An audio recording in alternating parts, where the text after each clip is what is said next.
Mirëmëngjesit të gjithëve, mirëmëngjesit të dashur miq, të cilët na ndiqni nëpërmjet valve të televizionit Apollon. Mirë se keni ardhur edhe për ditën e sotme për të qëndruar së bashku me ne në transmetimin e drejtë për drejtë të programit fundjavë në Apollon, ku edhe për ditën e sotme do të jemi më afër jush duke transmetuar të gjitha rubrikat përbërëse të këtij programi. Do të kemi edhe për këtë emision në rubrikën tonë të kurioziteteve, ku do të japim lajme dhe informacionet më të fundit të jetës së personazheve të njohur, do të flasim për kuriozitetet dhe për zbulimet më të fundit në fakt që kanë bërë shkencëtarët. Njëkohësisht do të kemi edhe shumë këngë të bukura të përzgjedhura për t'ju bërë juve që ta kaloni mëngjesin tuaj sa më këndshëm në shoqërinë e këtij emisioni. Rubrikën tonë të ftuarit apo edhe rubrikat si dhe gatuaj. Kështu që ju ftojmë për të qëndruar së bashku me ne. Tashmë jemi në një sezon të ri të programit fundjavë në Apollon, i kemi kaluar tashmë pushimet verore. Nxënësit e shkollave do të fillojnë së shpejti edhe orarin e tyre mësimor, kështu që mundohuni që këto ditë pushimit, të shtunë të dielën, ta rikthojeni sa më tepër dhe një mundësi e mirë është edhe duke qëndruar pranë ekranit të televizionit Apollon dhe duke ndjekur çdo ditë të shtunë dhe çdo ditë të dielën në mëngjes programin ton fundjavë në Apollon. Ndërkohë të dashur miq, do të bëhemi menjëherë gati për t'ju përshëndetur me këngën e parë që kemi përzgjedhur për të transmetuar ditën e sotme dhe rikthehemi pas pak në studion e këtij emisioni. Qëndroni së bashku me ne.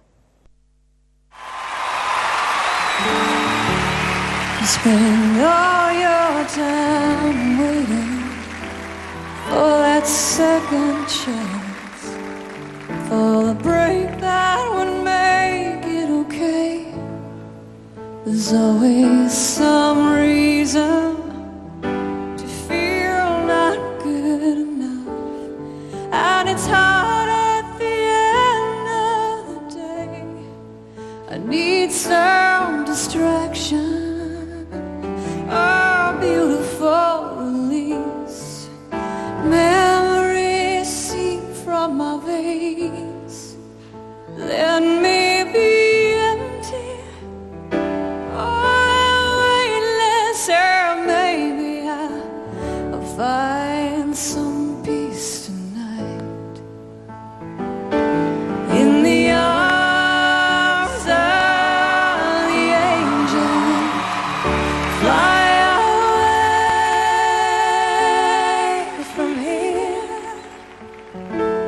from this dark hotel room and the endlessness that you fear.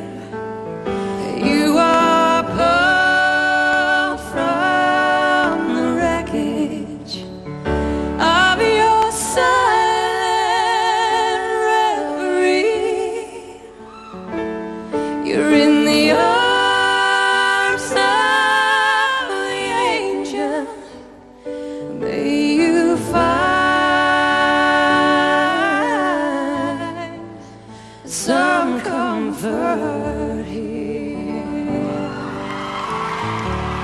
We're so tired of the straight line that everywhere you turn there's vultures and thieves at your back. The storm keeps on twisting. You keep on building lies that you make up for all that you lack. It don't make no difference escaping one last time. It's easier to believe in this sweet madness, all these glorious sadness that brings me to my knees in the arms of the angel. Fly away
Mirëmëngjes sërish në studion e këtij programi. Ne kemi transmetuar edhe këngën e parë që kishim përzgjedhur për t'ju përshëndetur të gjithë ju të cilët jeni duke na ndjekur dhe keni vendosur për të qëndruar në shoqërinë tonë.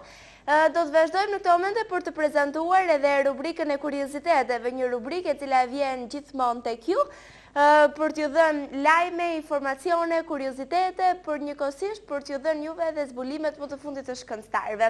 Për këtë të flasim në këtë pjesë të parë të kësaj rubrike. Do të flasim në fakt për ndarjet dhe bashkimet, për dashurinë dhe martesën. E në fakt duket se martesa është një ligj i gjithësisë, ai mundson edhe vazhdimin e jetës. Por në fakt shumë studime kanë thënë se cilat janë përparësitë të mira dhe se si mund të ndërtohet një martesë e lumtur. Në fakt ka qenë një studiuese angleze, ajo njëkohësisht është edhe gazetare dhe shkrimtare mjaft e dëgjuar, sidomos për probleme të ndryshme të cilët shqetësojnë jetën e përditshme, është pikërisht Anneli Rufos, e cila ka filluar që të bëjë një studim duke nënvizuar kështu pluset dhe minuset e një jete në çift, e një martese, se cilat janë ato shkaqe të cilët shpesh herë çojnë në formimin e saj, që kryesorja është dashuria për partnerët, por njëkohësisht edhe cilat janë shkaqet dhe mundësitë më të mëdha që kjo martesë të përfundojë. Duket se vitet e fundit kjo gjë ndodh akoma dhe më shpesh. Dhe arsyet e saj në fakt i kanë nënvizuar pikërisht kjo studiuese, disa prej të cilave ne do t'i përmendim në këtë momente. Dihet që kryesorja është mospasja e dashurisë nëpërmjet partnerëve, atëherë është edhe mjaft e këshillueshme që çdo gjë të përfundojë. Por cilat janë disa për detajeve të cilet ne mund mos i vëmë re, por që janë ato disa pika kryesore që çojnë në shkatrimin e një martese. Ky ka qenë edhe studimi më i fundit, disa prej këtyre pikave ne do t'i japim në këtë rubrikë të kurioziteteve. Pika e parë është nëse femra martohet pa i mbushur 18 vjeç. Është ende e paritur, formimi i saj nuk është aq sa duhet për të pasur dhe për të krijuar një marrëdhënie martesore, kështu që mundësia që ata të ndahen deri në 10 vjeçarin e parë është deri në 48%. Dhe pikërisht në 10 vjeçarin e parë të martesës ndodh edhe shumica e ndarjeve sipas studimeve, sipas analizave dhe sipas përfundimeve të arritura. Njëkohësisht, pasja e fëmijëve është sigurisht një prej gjërave kryesore që kërkohet në një martesë. Nëse dëshira më e madhe ekziston vetëm tek femra sesa tek meshkujt për të pasur një fëmijë, atëherë mundësia e ndarjes dyfishohet në krahasim me ato çifte të cilët dëshirojnë që të kenë të dy fëmijë. Ndërsa, nëse prindrit kanë fëmijë super aktiv, të cilët janë shumë të shkathët, kanë gjithmonë dëshirë për të bërë gjëra të pavarura, atëherë kjo ndikon edhe në jetën e çiftit sipas këtyre studimeve.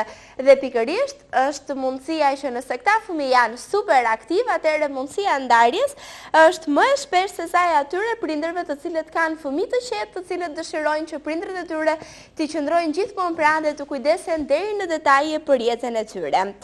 Njëkohësisht, një tjetër pikë e këtij studimi ka pasur lidhje edhe me bashkëtesën.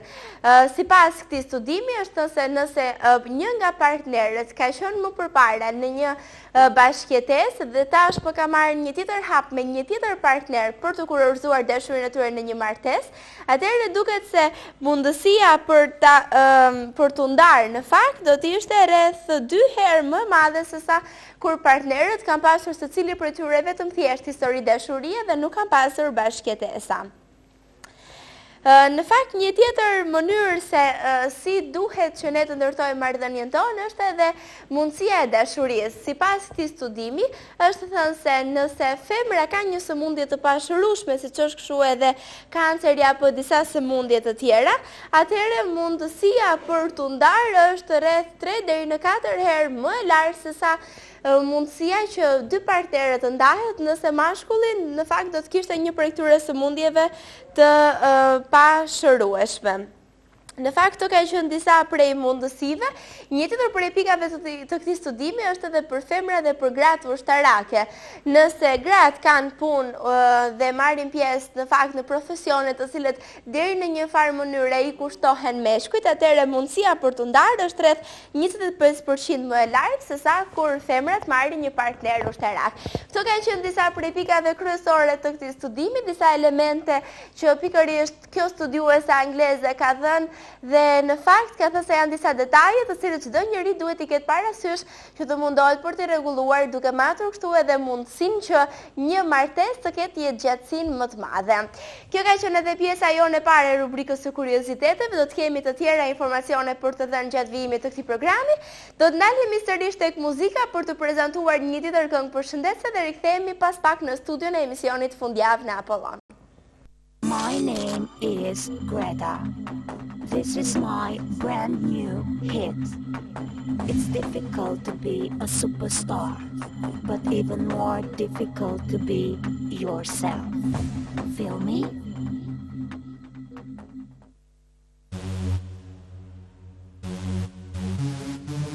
Who's being spoiled, baby?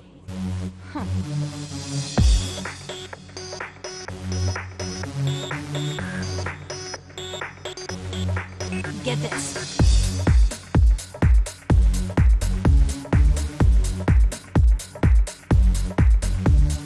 As 1, 2, 3. Yay! Yay! Yeah! Yay! Yay! Yeah! I just wanna feel right. You fight. It is the same old thing every night. Boy, you gotta take time. You are a little tired of me being a superstar. Let me free your mind now. Let me free your mind now. Let me free your mind now. Let me free your mind now. You see, yeah, yeah. It is a feeling. Yeah, yeah. Ooh, yeah, yeah. Hey, yeah, yeah. Hey, yeah.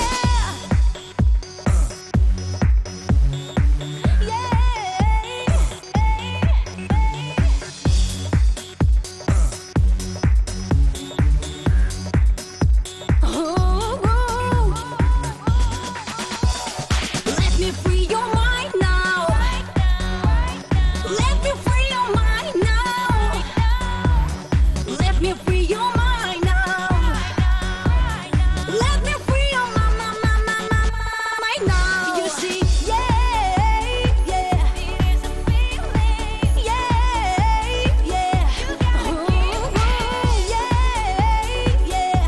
Hey, yeah, yeah. Hey, yeah.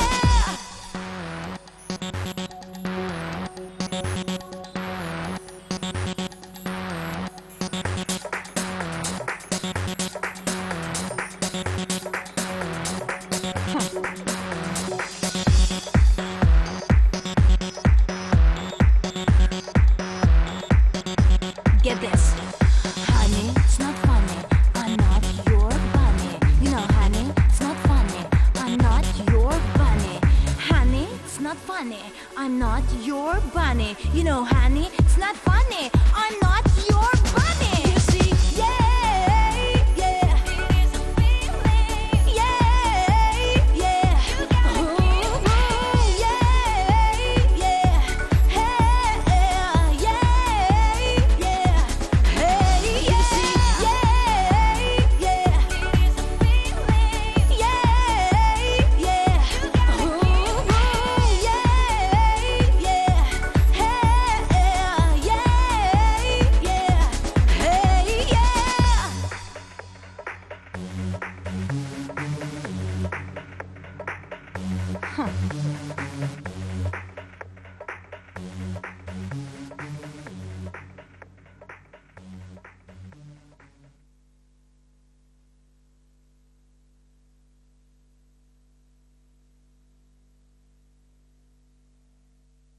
Jemi rikthyer sërish në studion e këtij programi, kemi transmetuar kështu edhe këngën e interpretuar nga Greta Koçi, e cila tashmë ka hyrë në tregun muzikor jo vetëm si këngëtare, por njëkohësisht edhe si një biznesmene së fundi. Ajo ka hapur edhe radion e saj personale, njëkohësisht së shpejti do të vijë edhe një tjetër gazetë në treg, e cila është pikërisht pronë e këngëtares Greta Koçi. Mirë, do të ndalemi për të prezantuar një tjetër rubrikë të këtij emisioni. Do të shohim edhe për ditën e sotme rubrikën tonë Si të gatuam. Për të gjitha anvisat të cilët janë duke na ndjekur, ju japim edhe për këtë emision këshillat tona të gatimit.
një lumi po më thot feja.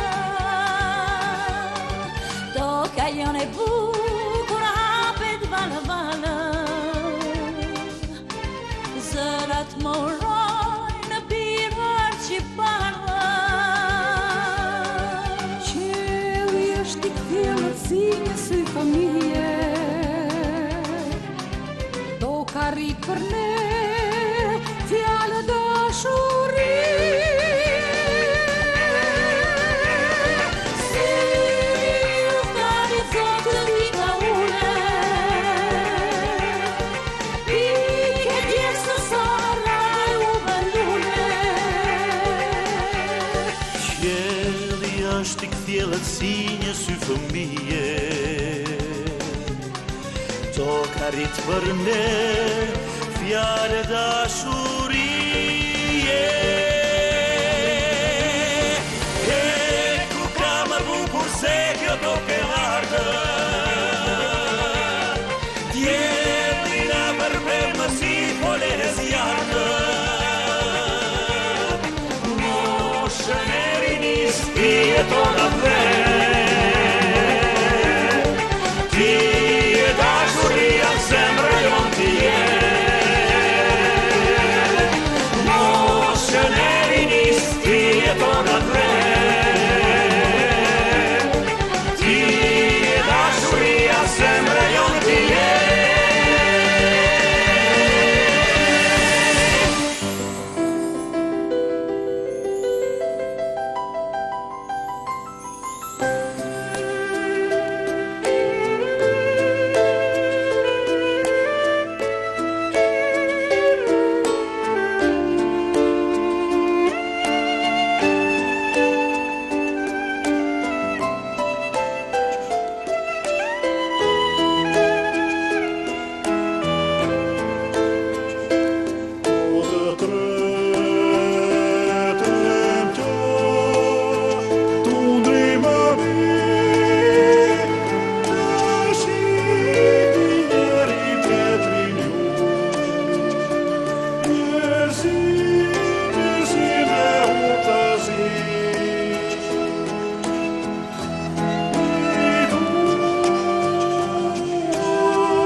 Piano play.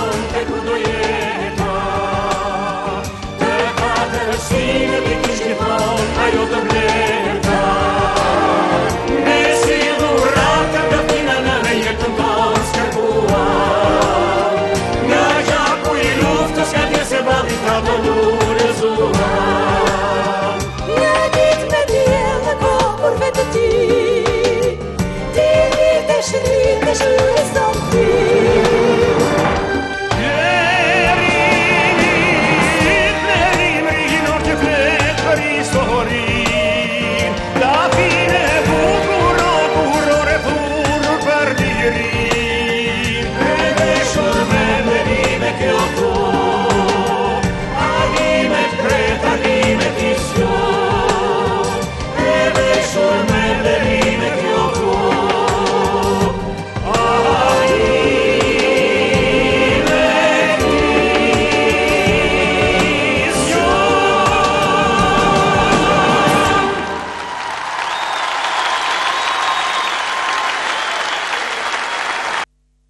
Jemi rikthyer sërish në studion e këtij programi. Ne kemi transmetuar rubrikën Së të gatuar, më pas që keni mundur që të ndiqni edhe një këngë përshëndetse e interpretuar nga këngëtarët dhe nga zërat më të mirë shqiptar.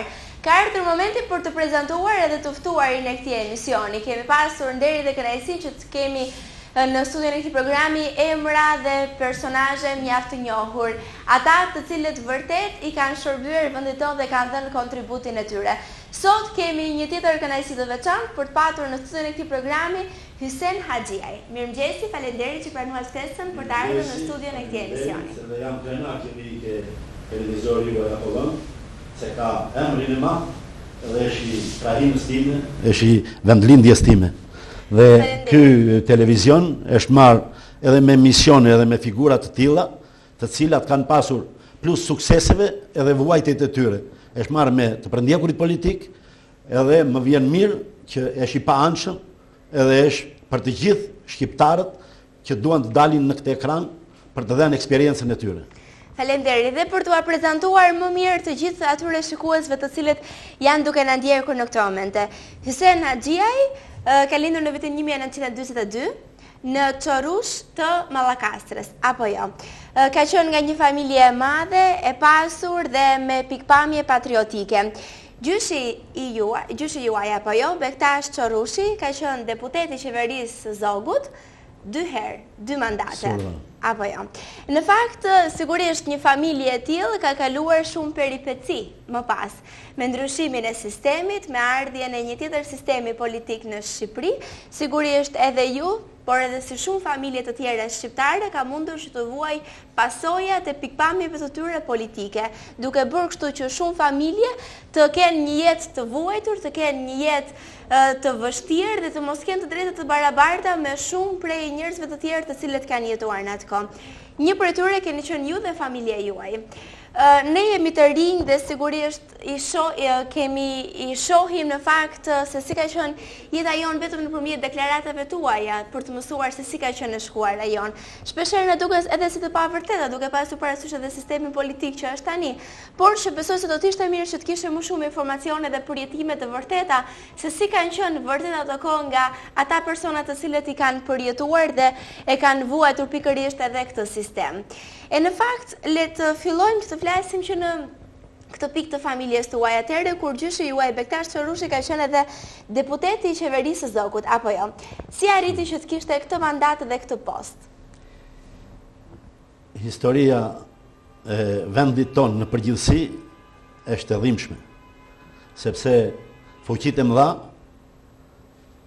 kishin influencat e komshive tanë që donin na coptonin, edhe vetiu që nuk në mbajtën në konsiderat, por në lanë me këto kufi edhe në lanë gati gjysmën e Shqipërisë jashtë kufive. Edhe rilindasit tanë, të mëdhenjtë frashëri, u bën një shkollë edukimi për patriotizmin e atij brezi. Edhe një nga këta breza që u influencua nga kjo rilindje e shpirtit edhe e kulturës shqiptare, që edhe Bektashi gjyshim, i cili u organizua qysh në ato fillime me luftën për pavarësi. Qysh me Ismail Klosin, Hayreddin Fratarin edhe të tjerë, i cili rrethoi Vjosën dhe nuk i la turqit të kalojnë Vjosën për të kapur këto prisë të revolucionit edhe të kryengritjes kundër turkut. Dhe aty e burgosin, nga burgu arratiset me një 2-3 shok të tjerë dhe me përkrajën e ca miqve, edhe shkon në Amerikë. Në Amerikë punon si emigracion, aty mëson se që është jeta amerikane, që është organizimi amerikan, Edhe kur vjen në fshatin e tij, bëri një fermë të vogël në modelin amerikan. Dhe ishte një njeri punëtor dhe donte njerëzit e punës, njerëzit e vullnetit për punë. Sepse duhet jemi real, populli jon një tmet ka, që është emet e madhe, është dembelizmi. Ndoshta i trashëguar nga otomanët, por është një dembelizëm që e dëmtoi shumë atë dheun tonë, sepse Zoti më të madh i tij na ka dhënë një vend të bukur, të begat, me bregdet, me toka, edhe me pyje dhe male. Gjë që nuk e kanë shumë vende në botë. Por edhe kastat politike që kanë qenë, qysh në kohën e Zogut ju formua shteti shqiptar. Edhe deri më sot nuk kanë punuar denjësisht për këtë tokë edhe për këtë popull. Edhe prandaj janë ato vuajtje që ju përmendët, që filluan kalvarin e tyre në luftën e dytë botërore. Kurse Baba Bektashi, që i themi ne, gjyshi im, mbasi u kthye këtu, mori pjesë në shpalljen e pavarësisë, që e aktiv, dha Flori për të formuar shteti parë shqiptar, ja ka dorëzuar vetë Ismail Qemalit, dhe Ismail Qemali ka thënë, bravo të qoftë, plaku i Mallakasrës, nuk e dija se ishe i tillë, se ai nuk kursente për atë dheun edhe për kombin. Dhe në 23-shin u zgjodh deputet në parlamentin e qeverisë Zogut dhe që antari i komisionit ekonomik. Këto janë fjalë që kanë dalë nga arshiva e shtetit shqiptar sot. Dhe janë të vërteta. Ndenjë 2 herë në kandidaturë për deputet, edhe i la vetes një histori me një patriotizëm që trashëguan edhe brezat mrapa.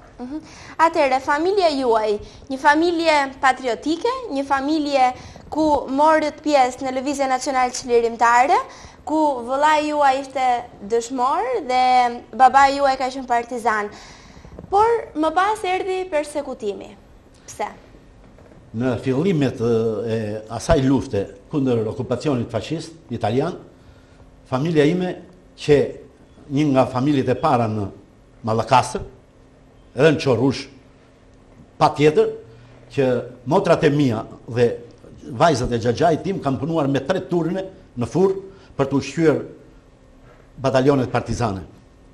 Dhe daja im, Qamil Hamza, vllai i nënës time, ish veteran i luftës nacionale çlirimtare, kolonel në ushtri dhe ka punuar në jetën civile drejtor në Elbasan dhe këtu në Fier, një njeri human dhe i ngritur për t'i shërbyer atë dheut të tij dhe popullit të tij, na ndihmoi shumë që ta shihnim me realizëm atë luftë që bëhesh për çlirimin e vendit dhe pavarësinë e vendit. Edhe kështu u bashkuan edhe familja ime me Nacional Çlirimtare, ku baba im ishte si nën komandant me Baba Fejzën i qetës territoriale. Por kurse vllai im e mori Dajo Qamili, Qamil Hamzo, e mori mbrapa edhe e zhvrar nën Toker me brigadën e 11 batalioni 3. Pse u dënua familja juaj? Por paradoksalja që ajo që konferenca e Mukjes, e cila u bë me pëlqimin e partizanëve edhe të ballit kombëtare, të legalitetit dhe të gjithë organizatave dhe partive që qenë në atë kohë, u tradhtua nga ana e Meladim Popoviçit edhe Dušan Mugoshës. Edhe ja kanë grisur marrëveshjen e Enver Hoxhës e ja kanë hedhur në surrap, duke i thënë të bësha Shqipërinë e madhe. E shanë në prezencë të një personi që e kanë pas në burg, edhe i thoshin Pepe, shoqëri Selami nga Berati, ka qenë roje këtë dera kur e kanë dëgjuar këtë.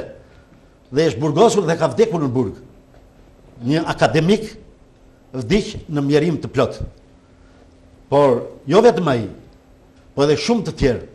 Edhe baba im mbas çlirimit, me që nuk e mbështeti luftën vllavrast nga 43 deri në 44, ku u vran 4.000 shqiptar, intelektual të mirëfillt shqiptar, për të shdukur nacionalizmi shqiptar, sepse komandonte Dušan Mugosha me Meladim Popoviçin, edhe me Tito në krye. Edhe kështu që shqiptarët pësuan një dramë të madhe nga kjo tradhti që u bë. Edhe vetiu, baba u burgos si marrje pjesë në organizatë tradhtare e u dënoi 25 vjet. Edhe nis kalvari i vuajtjeve tona.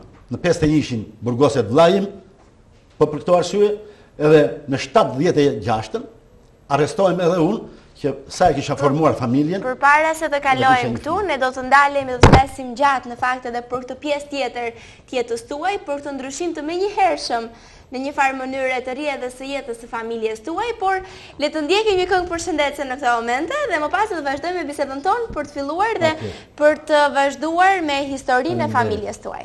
Me rikthyer sërish në studion e këtij programi, kemi transmetuar një këngë përshëndetse, ndërkohë vazhdojmë që të jemi në studio me të ftuarin e emisionit fundjavë në Apollon për ditën e sotme, Hysen Haxhiaj. Folëm në fakt për familjen tuaj se si ka qenë deri në këto vite. Por le të ndalemi pak tek ju për të folur për jetën tuaj. Keni mbaruar studimet në vitin 1960, apo jo? Përpara këtij viti, un kam atë dramën e familjes time, ashtu si çdo i vuajtur që ka vuajtur në atë sistem, në mënyrë të pa skrupullt edhe të pa arsye. Në moshën 5 vjeçare ishim në arën e Misrit me baban edhe me nënën, edhe me motrat edhe me vëllezërit, duke korrur Misrin. Edhe aty vjen një ekip me polici edhe më arrestojnë babajen. Kur ma lidhin ashtu në syrin tim të vogël 5 vjeçar, unë s'gjata dorën që ta ndal marrjen e babait tim. Aty pësoj një goditje me shkop nga një polici plot fuqishëm i Ballshit. Edhe atë goditje ati shkopi se kam harruar gjatë jetës time, edhe në moshën 68 vjeçe që jam sot. Aty nis dhimbja dhe mjerimi i shpirtit tim. Shpirtërisht unë në burgosa bashkë me babën tim. Por kur vajta në Durrës, mbarova filloren, mbarova 7 vjeçaren, mbarova gjimnazin, aty njofa se jeta vazhdonte. Edhe u ngranova në moshën time të jetës. Vitet 60 që në vitet e rrogut. Në këtë lloj periudhe e ndjenit veten të diferencuar nga të tjerët? Shumë. Qysh në vitin e parë të gjimnazit, më përjashtuan nga Durrësi, të mos shkelja në Durrës, se ishte nuse vllajt vetëm me 3 vajza. Edhe unë rria me ato. Nuse vllajt ishte goca e dajës me Meçeut, edhe nuk e luanin nga Durrësi. Kurse unë me që isha djali Ismailit, me gjithë vëllezërit e mi, sidomos vëllezërit e mi i kanë trajtuar shumë keq, po t'i gjenin në Durrës i fusin në për birucat e degës. Edhe mua më përjashtuan edhe vajta jetoja në 4 rrugët e Shjakut me vëllezërit e mi, edhe vija në Kem në gjimnaz. Derisa ju futa një kryetarit të komitetit, Reis Xhelili, i cili u çudit kur më pa se kam qenë i vogël kështu në mosh, edhe i shkurtër, edhe tha pse me kalamaj do merremi ne, edhe ai më ka bë pasaportizimin në Durrës. Domethënë qysh në moshën e njom, kishte të diferencimin. Rënien e shkopit të diktaturës.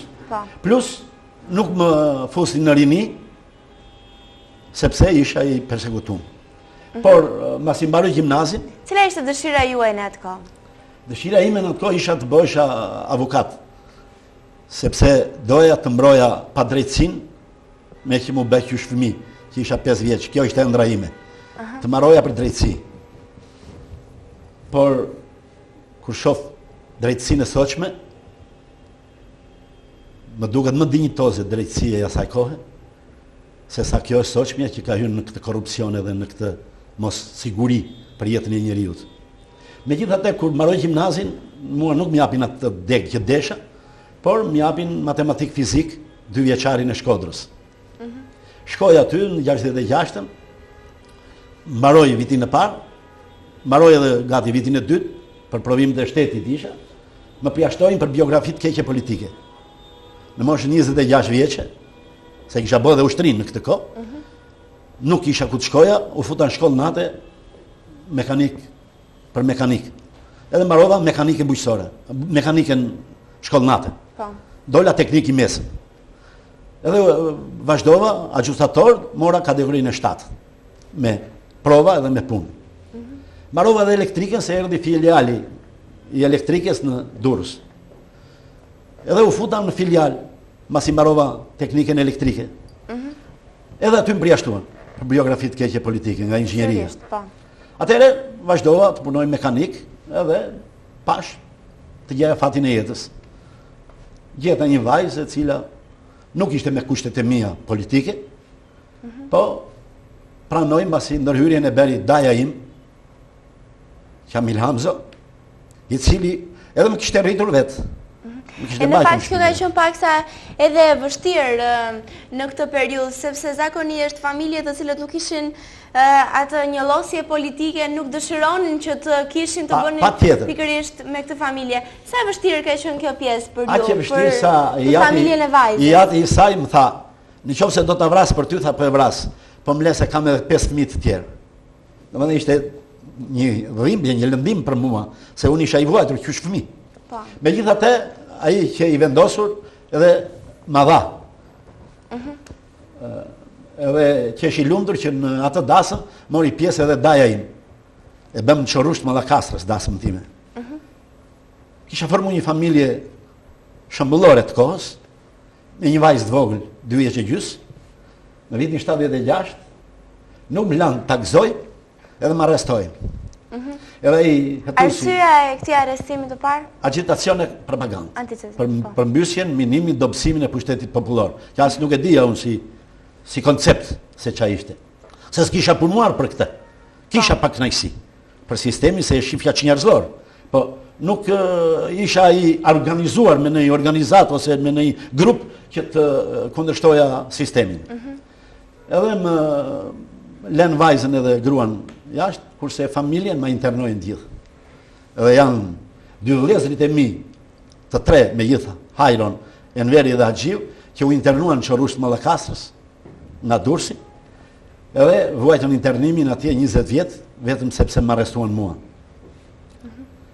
Edhe ata vëllezër kanë bërë sakrifica të mëdha me gjithë motrën time, sidomos njëra, se kisha 3 motra, Sanien, në Lumin edhe Shanikon, po Lumja ishte ajo që kampet edhe burgjet e Shqipërisë e quanin heroin, sepse nuk munda çdo muaj në vinte në burg, sepse këta ishin të internuar në Qorrusht edhe nuk i linin pa leje të vinin të më takonin, edhe kështu që u jepnin leje një herë në 6 muaj, vinin të takonin. Një herë në 6 muaj kishin të drejtë që të vinin të takonin. Po, me gjithë nenën ose me baba.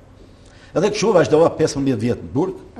Në fakt ju jeni ridënuar edhe një herë, më thanë në vitin 1981. Më ridënojnë përsëri me 10 vjet të tjera. Edhe u bën 20 vjet. Nga këto unë bëna 15 vjet. Është e vështirë në fakt që të kujtosh ato vite, të cilet kanë qenë shumë të dhimbshme, kanë qenë vite të cilet kanë pasur shumë vuajtje në vetvete, por unë doja që ta preknim për pak çaste pikërisht të pjesë në burg. Patjetër, derisa flas për historinë e jetës time, nuk mos flas për ato 15 vjet të jetës, se unë e quaj veten gati edhe si banor i Spaçit. Se 13 vjet e gjys kam ndërur vetëm Spaç. Në fakt ju nga jeta shoqërore dhe nga rrethet shoqërore njiheni si shembull i njeriu tolerant, si shembull i njeriu guximtar, i cili jepte edhe shpresë bashkëvuajtësve të tij. Unë nëse ka dikush që po më dëgjon edhe unë kam pas vërnozët këtu nga Fieri, ishin 3-4 vëllezër mbrëmë në burg. Kam pas nga Vlora Lamajt, Fatmir Lamaj, Plum Lamaj edhe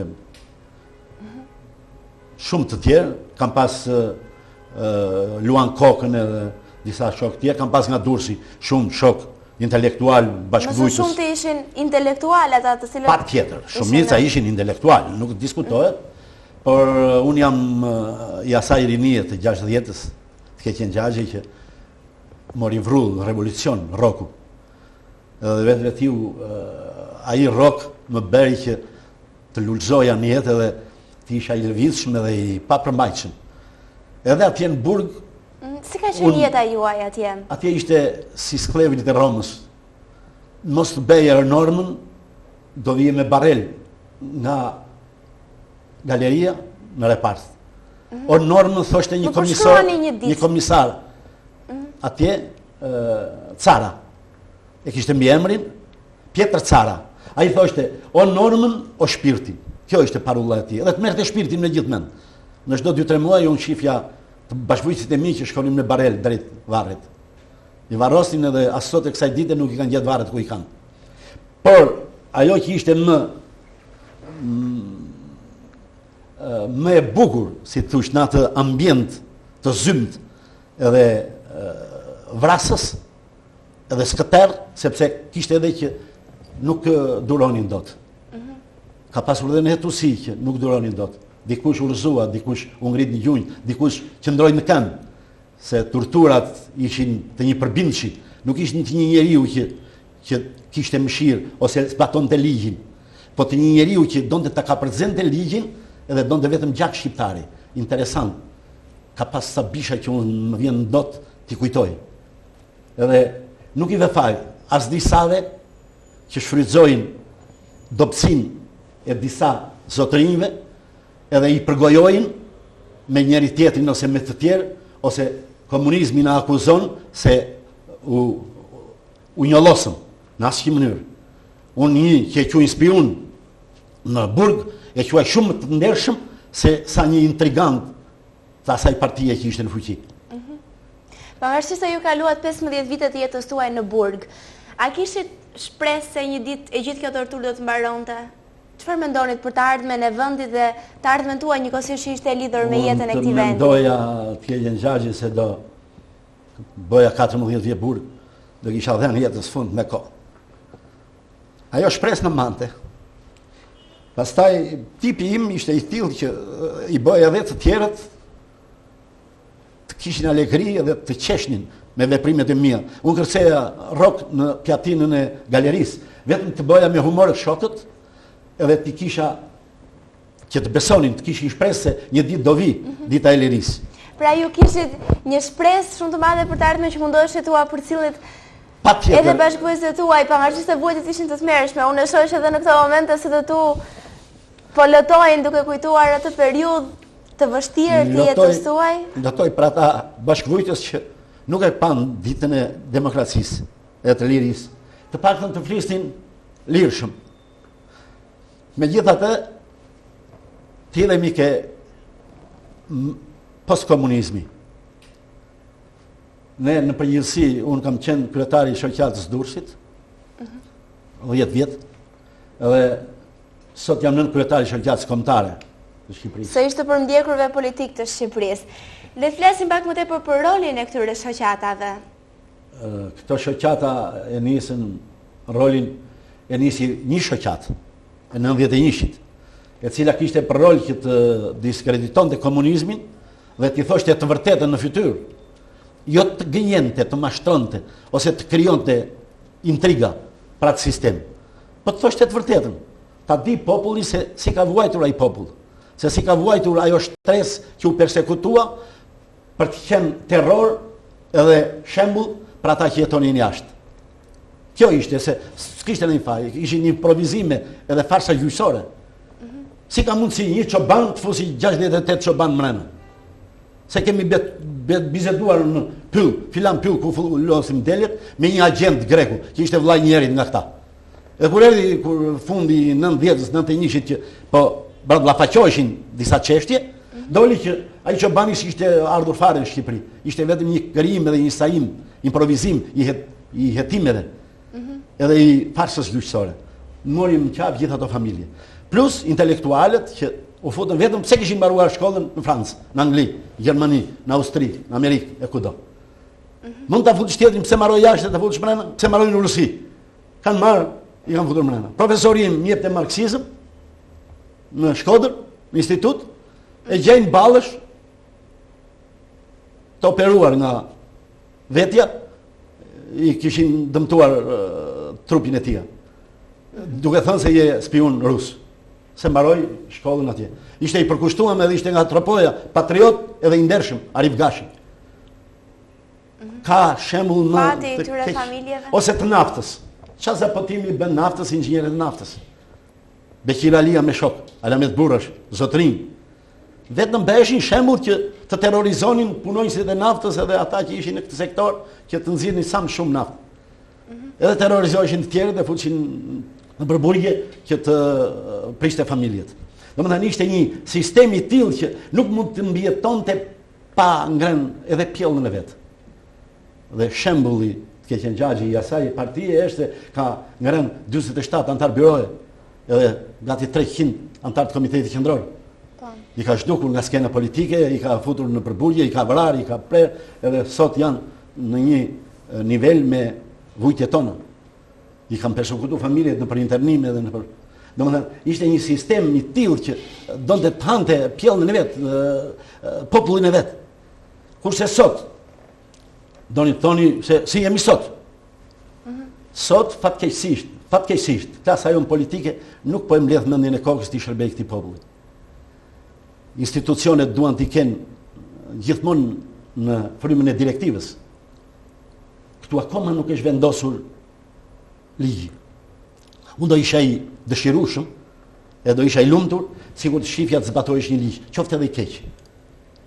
Qoftë edhe ligji 7501, që unë e quaj anti-kombëtar, sepse i ka dhënë tokën time grekut që e kisha unë gjysmëqar. Punonte tokën time dhe ka marrë grekut tokën time. Në asnjë vend botës s'ka ndodhur kjo. Edhe është anti-kombëtar, ai ngre flamurin grek në tokën time. Ç'a ligji është ky? Po megjithatë edhe ai ligj nuk është zbatuar. Në Verinë nuk është zbatuar, në Shqipërinë mesme është zbatuar gjysmë, në Shqipërinë e Jugut diku është zbatuar, në Bregdet nuk është zbatuar. Si ka qenë jeta juaj pas viteve 90? Pas viteve 90, jeta ime edhe shokëve të mi që përfaqësoj, ka qenë në burg. Jemi akoma të burgosur shpirtërisht. Pse do të thuash? Jemi të burgosur shpirtërisht. Sepse nuk na tha dikush, na falni. Kisha një familje, kisha një fëmijë, doja të arrisja edhe të bëja fëmijë të tjerë. Më privuan të drejtën që të kem edhe një trashëgimtar, të kem një djalë, të kem një vajzë më tepër. Të përkthejlja unë një fëmijë. Jam moshën 68 vjeçë dhe s'më than gjysh. Të tjerët janë akoma më keq. Nuk janë martuar, janë 70-80 vjeç. Edhe janë për bunkere, janë për rrugë. Janë edhe pa bukë. Edhe nuk po mendon njeri që t'i fusin jetë.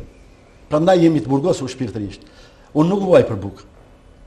Por kur shoh shtresën time që më vuan në këtë nivel ekonomik, më vjen keq.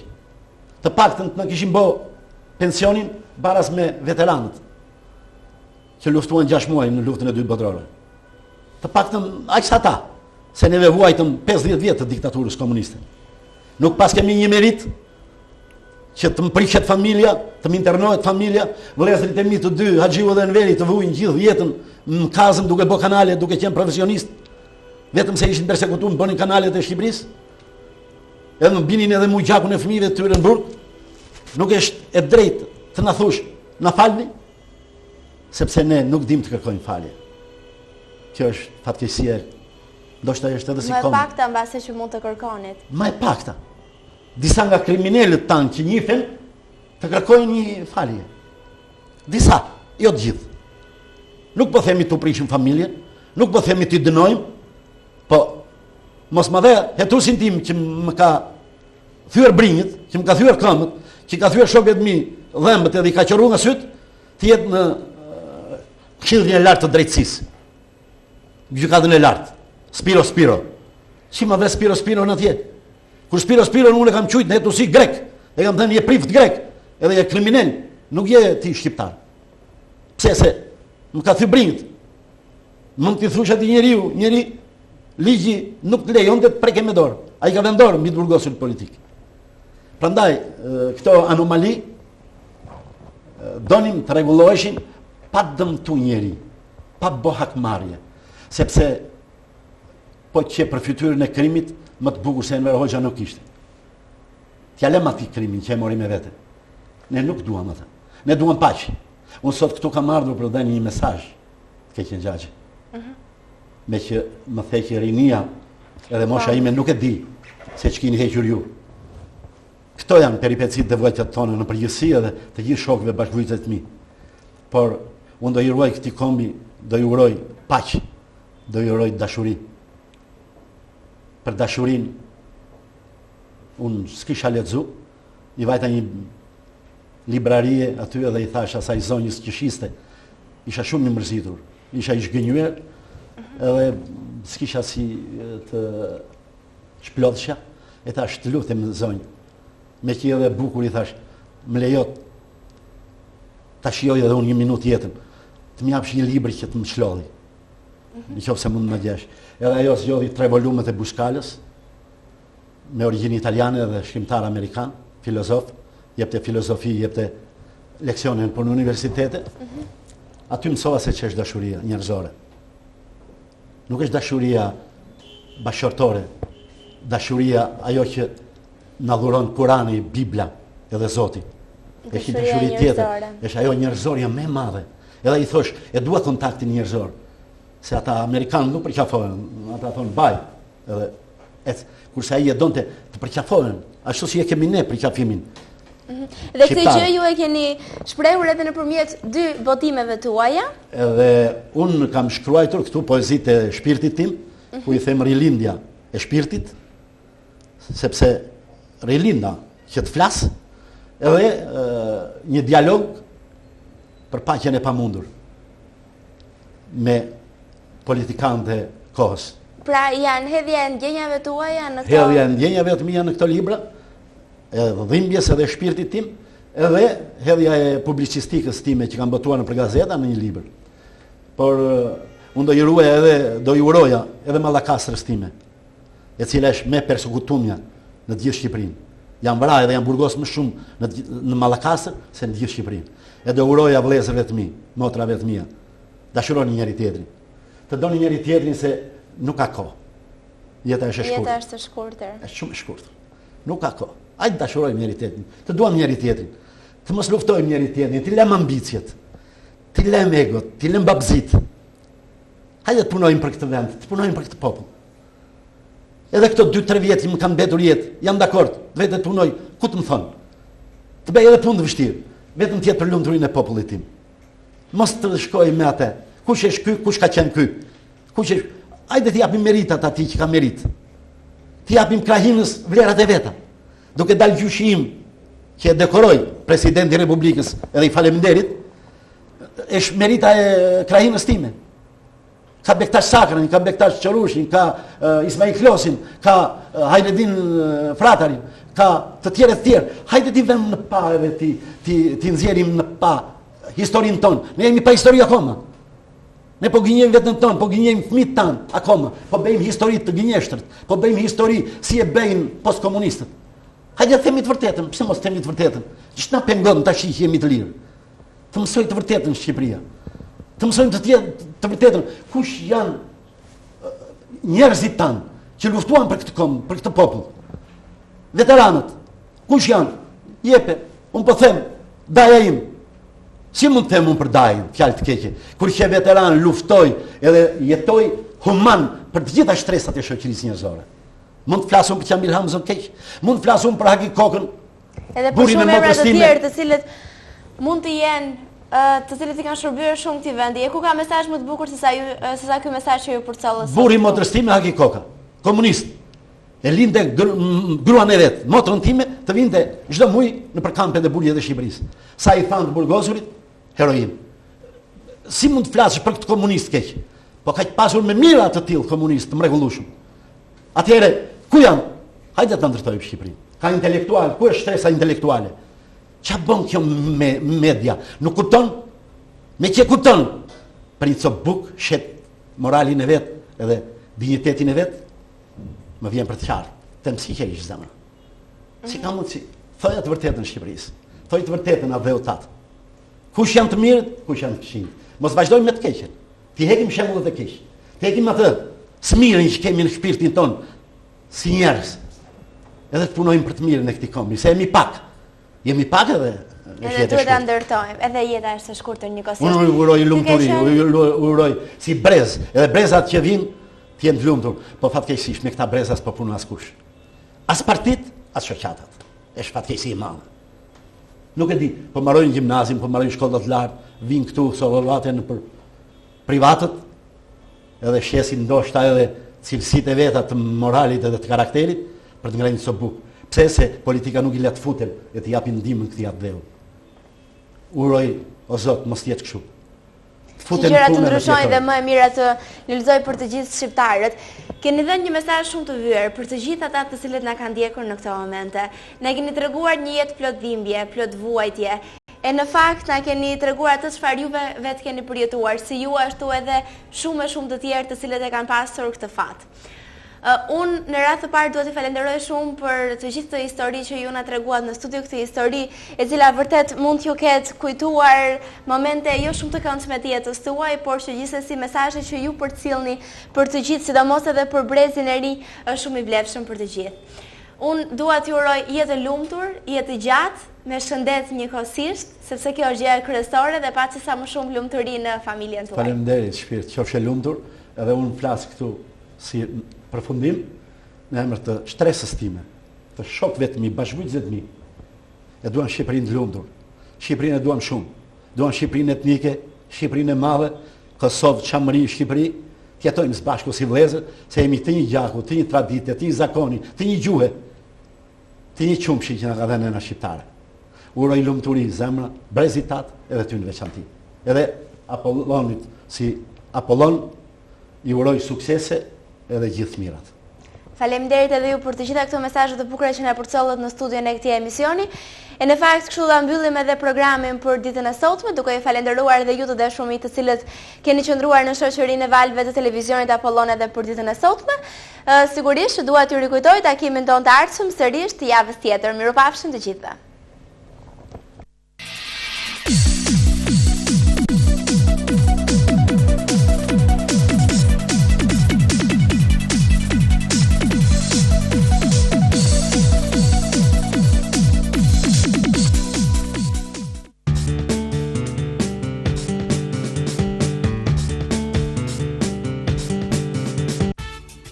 Sekreti i ëndrave, një kopësht ku fëmijët ndihen vërtet si në ëndër, me lodrat e tyre me këngët e vallet, por edhe me dijet që marrin për të kuptuar e zbuluar botën. Të gjitha këto në drejtimin e një stafi me përvojë 8 vjeçare të diplomuar dhe të përkushtuar ndaj punës me fëmijët. Për të gjitha veprimtarit, kushtet janë të përsosura. Në kopshtin sekreti i ëndrave organizojnë festa, ditëlindje dhe ekskursione. Sidomos festat e fundvitit janë të paharrueshme për fëmijët e kopshtit sekreti i ëndrave. Fëmijët që kanë mbaruar me sukses kopshtin sekreti i ëndrave janë në tabelën e nderit në të gjitha shkollat publike dhe jo publike të qytetit. Shërbimi i transportit i sigurt. Ofertë punësimi. Një kompani amerikane kërkon të punësoj, menaxher marketingu.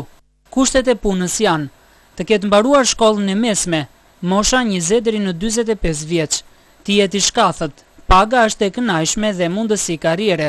Të interesuarit të kontaktojnë në numrin e telefonit 034 22 30 20 në Fier.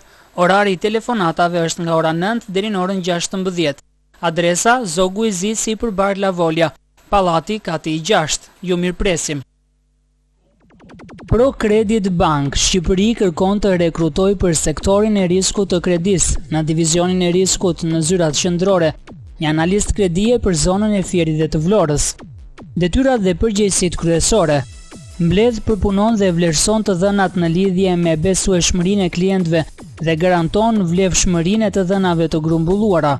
Vlerëson aplikimin për kredi të klientit nga pikpamja e riskut, duke analizuar situatën financiare në lidhje me pasqyrën e fitimeve dhe humbjeve, bilancin, fluksin e paras, raportin financiar dhe identifikimin e riskjeve financiare si riskjet e valutës, riskjet e likuiditetit, riskun e aftësisë paguese e të tjerë, duke analizuar riskjet e shoqëruara me biznesin e klientit dhe investimin e planifikuar, duke përfshirë pronësinë dhe strukturën e administrimit të kompanisë, qëndrueshmërinë e biznesit, besueshmërinë e tij, çështjet rregullatore dhe ligjore të lidhura me aktivitetin, riskjet e tregut e të tjerë.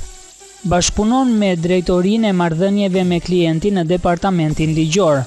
Paraqet aplikimin pranë komitetit të kredis, duke siguruar brenda një kohe të caktuar të gjithë dokumentat e miratimit.